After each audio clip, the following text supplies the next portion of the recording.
வணக்கம் தலைவா, அனைவருக்கும் இனிய வணக்கம். இன்னைக்கு நம்ம இந்த வீடியோவில் ரேஷன் கார்டுதாரர்களுக்கு கிடைத்த பம்பர் நியூஸ் என்ன, அதை பற்றி தான் இந்த ஒரு வீடியோவின் வாயிலாக பார்க்குறோம்.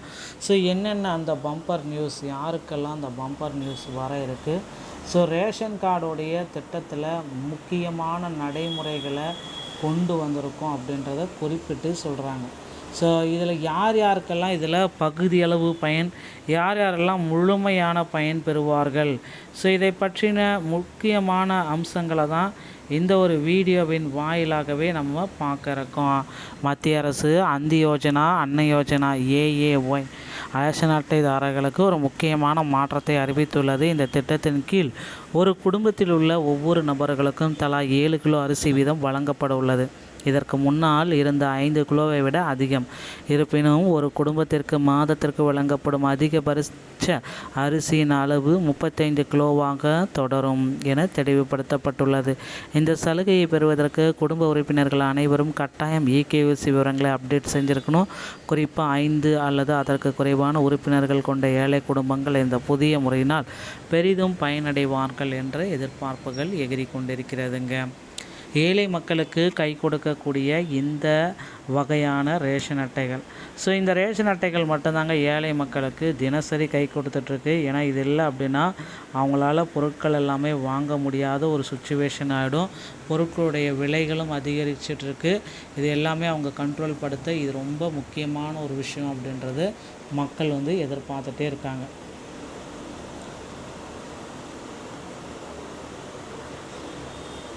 குடும்பத்தில் இனி ஒவ்வொருத்தருக்குமே தற்பொழுதுள்ள விதிகளின்படி ஒரு குடும்பத்தில் எத்தனை உறுப்பினர்கள் இருந்தாலும் மாதம் 35 கிலோ உணவு தானியங்கள் வழங்கப்படுகிறது. புதிய திட்டத்தின்படி ஒவ்வொரு உறுப்பினர்களுக்கும் தலா 7 கிலோ வழங்கப்படும். ஆனால் ஒரு குடும்பம் அதிகபட்சமாக 35 கிலோ தான் பெற முடியும். மத்திய உணவு மற்றும் பொது விநியோக அமைச்சகம் இந்த மாற்றங்கள் அடங்கிய தேசிய உணவு பாதுகாப்பு மசோதா 2026 வரைவு வெளியிடப்பட்டுள்ளது. இந்த மசோதா எதிர்காலத்தில் ரேஷன் விநியோக முறைக்கு ஒரு புதிய வடிவத்தை கொடுக்கும் அப்படின்ட்டு மக்கள் எல்லாருமே எதிர்பார்க்குறாங்க. மொத்தம் 35 கிலோ தானியங்கள். இந்த வரைவு மசோதா குறித்து பொதுமக்கள் தங்கள் கருத்துக்களையும் தெரிவிக்க ஜூலை 13, 2026 வரை அவகாசம் கொடுத்துருக்காங்க. பொதுமக்கள் மத்திய உணவு அமைச்சகத்தின் இணையதளம் வாயிலாக கருத்துக்களை பதிவு செய்யலாம். அரசின் கொள்கை உருவாக்கத்தில் நேரடியாக பங்கேற்பது ஒரு நல்ல வாய்ப்பு. பழைய முறையில் 7 to 8 உறுப்பினர்கள் கொண்ட பெரிய குடும்பங்களுக்கு 35 கிலோ மட்டுமே கிடைத்தது. இதனால் ஒரு நபருக்கு 4 to 5 கிலோ மட்டுமே கிடைத்தது. புதிய விதிகளின்படி 5 உறுப்பினர்கள் கொண்ட குடும்பம் 35 கிலோ பெறும். ஆனால் 6 அல்லது அதற்கு மேற்பட்ட உறுப்பினர்கள் கொண்ட குடும்பங்கள் சில சிக்கல்களை சந்திக்க நேரிடலாம் அப்படின்றத குறிப்பாட்ட சொல்கிறாங்க. மக்கள் சத்தான உணவை பெறுவதே முக்கியத்துவம். தேசிய உணவு பாதுகாப்பு சட்டத்தின் கீழே இதை எல்லாமே நடைமுறையில் கொண்டு வருவோம் அப்படின்றத குறிப்பிட்டு சொல்கிறாங்க. ஸோ ஏழை மக்களுக்கு இது ரொம்ப ரொம்ப பயனுள்ள வகையில் இருக்கணும் அப்படின்றது எல்லோருக்குமே இப்போ புரிஞ்சிட்ருக்கும்.